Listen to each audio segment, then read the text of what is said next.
sekarang? Siapa tuh? Ada prinsip manut tadi itu. Oh enggak, kan dulu waktu saya diganti kuasa hukum kan itu kan ada WA dari atas dari Barskrim. Kalau pengacaranya tidak manut diganti, itu kan? Kan ada itu kan? Sekarang saya balik. Kalau Kabar Skrim maupun Dirtipidum atau Kapolri tidak manut mengenai penggantian mereka karena mereka melakukan penyidikan yang cacat secara projustisia, ya harus diganti. Kalau mereka nggak manut sama penangkapan si Putri ini, ya kan, supaya ditahan, ya harus kita ganti. Kita kan pemegang hak saham negara, semua ini kan. Para wartawan masing-masing punya nilai sahamnya satu, jadi banyak. Tambah satu, jadi banyak lagi. Dua. Kalau Ya. misalnya dari ibaratnya tidak ada prosesnya lama nggak diganti-ganti, tangkapan. Gampang aja, kita ikutin hari kerja pekerjaan negara. Kalau 10 hari kerja nggak ada, kita bikin gugatan. Asas-asas pemerintahan yang baik itu harus dijalankan. Asas-asas pemerintahan yang baik itu ada aturannya. Kita akan pakai undang-undang itu supaya menjadi jelas. Ya kan, ini kan ngambang semua. Masalah judi ngambang. Ya kan, masalah Kapolda ngambang. Kapolda kan 3 tuh katanya kan harus diteliti. Itu ngambang juga sama sekarang. Ya kan? Ngambang itu di laut ngambang. Terombang-ambing. Kalau ada perahunya enak, masih bisa ini ada kapalnya kan, masih bisa makan di perahu. Ini kan ngambang juga, kita nggak tahu di kapal apa di ngambang-ngambang aja atau terombang-ambing, kita nggak tahu nih. Pokoknya persoalan Kapolda ini kan teletabis. Udah kita mundur, nggak mundur. Ternyata ada kasus di mana 3 Kapolda berpersoalan, ya kan, mempengaruhi pola-pola pekerjaan penyidik, ya kan. Itu kan bikin scenario, itu kan harusnya mundur aja mereka 3 Kapolda. Karena saya nggak minta 1 Kapolda yang mundur, 3 Kapolda itu sudah di tim susnya mundur aja dulu. Daripada kita negara makin kacau oleh mereka. Itu baru Kapolda, ya kan. Belum penyidikan yang nggak profesional. Ini kan kita harus teliti juga. Ini kan kita harus gugat juga mereka. Ya kita gugat aja semuanya. Anggap aja kita wakil masyarakat yang kecewa, gitu. Ya kan? Itu nggak? Wakil wartawan lah yang kecewa pada ngangguk, ya kan? Tapi ada intervensi lagi nggak sih Bang ke Abang nih Bang?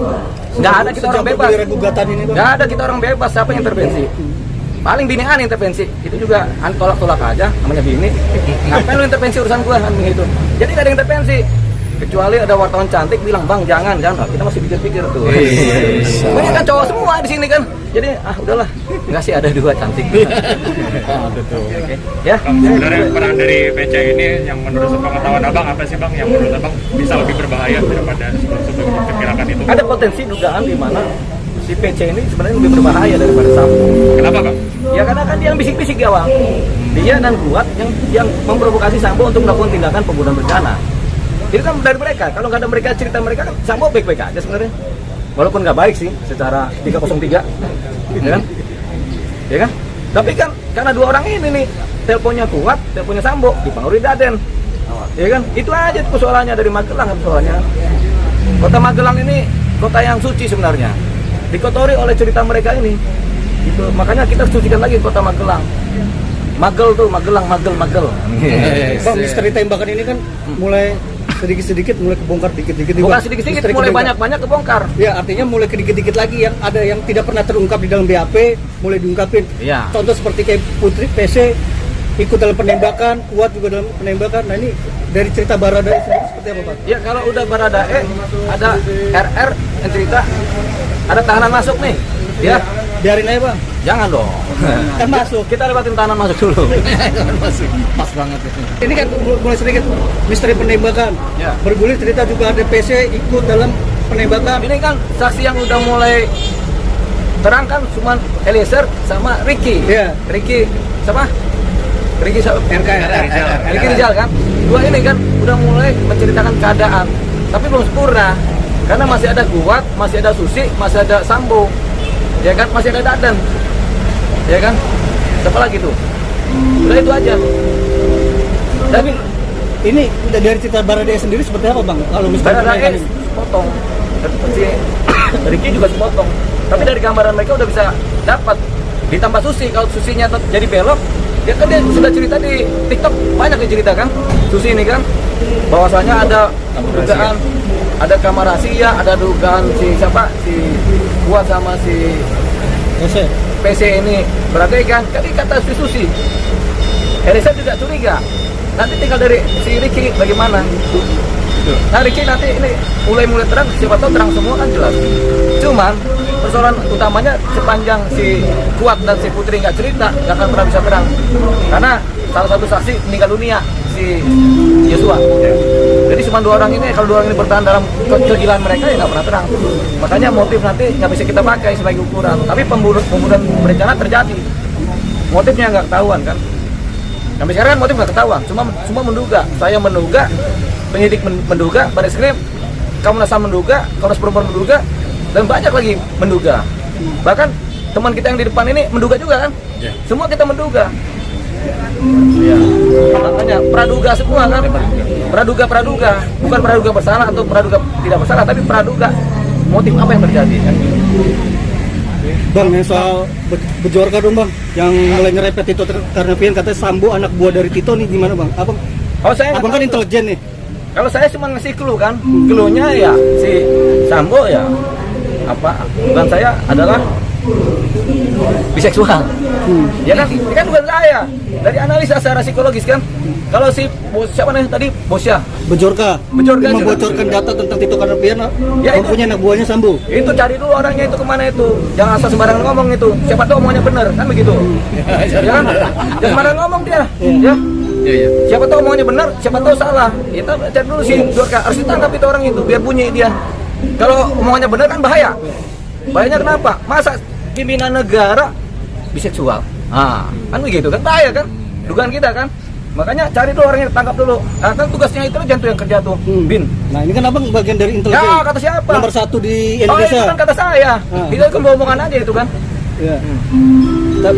Tapi bener nggak ada cerita dari analisa abang? Kalau analisa sih boleh-boleh aja, namanya analisa kan. Tapi kan ya dan tidaknya kan harus dibuktikan.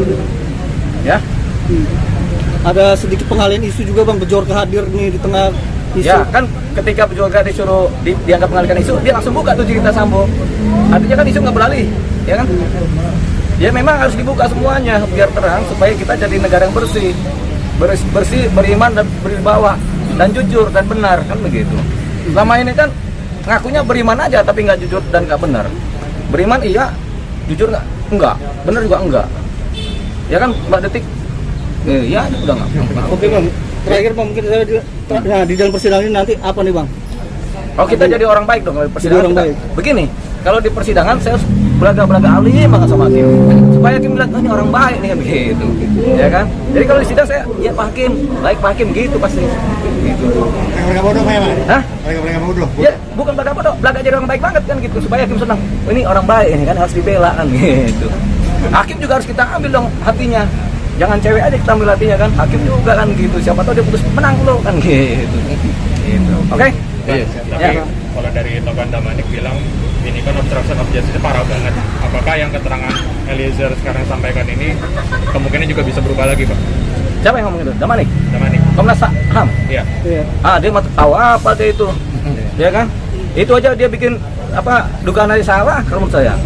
Dugaannya si ini siapa? Si Joshua lakukan pelecehan seksual, memperkosa kan dugaannya begitu kan? Itu aja salah. Kalau orang udah bicara salah, siapa 3 kali salah, kemudian disampaikan publik, kemudian dia coba bilang benar, itu dia coba mengalihkan seolah-olah jadi baik lagi. Saya kejar dia itu sampai kapanpun juga tuh. Kan udah sih kita kirim surat, 10 hari nggak beres, saya gugat dia, ya.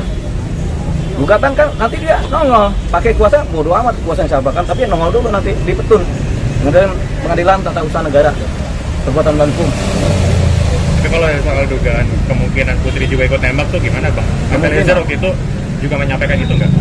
Saya nggak nyampaikan. Nggak nyampaikan ya? Ya, dia cuma bilang dia menembak, habis itu Sambo menembak, habis itu Sambo nembak dinding, habis itu Eliezer down jiwanya, dia down, dia patah semangat langsung ambruk. Kenapa? Teman sendiri dibunuh sama dia kan. Nah persoalan apakah kemudian si Putri menembak, kemudian si Kuat ikut menembak, kita mana tahu. Seperti kata kabar Bareskrim, yang tahu cuma Tuhan doang kan gitu kan. Ya tapi nanti kalau si Kuat dan si Putri ngaku ya berarti nanti ketahuan semua. Ya.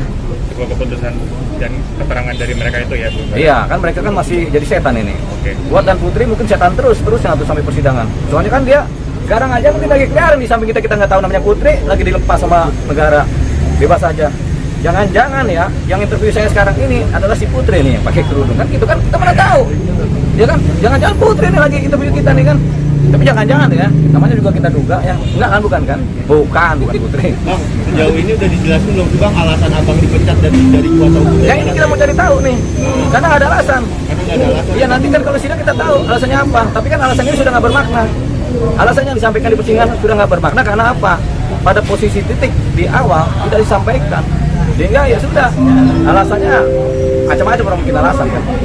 Dan tapi alasan dari abang sendiri kenapa? Karena abang sudah dipecat dari kuasa hukum Baradae. Kenapa masih fokus pada kasus ini gitu Bang? Kalau saya kan berusaha menjaga kebenaran dan hukum. Hukumnya bagaimana? Kalau hukumnya nggak benar ya saya kejar terus sampai hukumnya benar. Jadi saya nggak mati di posisi dua dipecat udah enggak. Hukumnya bagaimana dulu? Kalau nggak benar prosesnya saya kejar, saya gugat. Ya, gitu. Ya jadi kita Bang, masih ada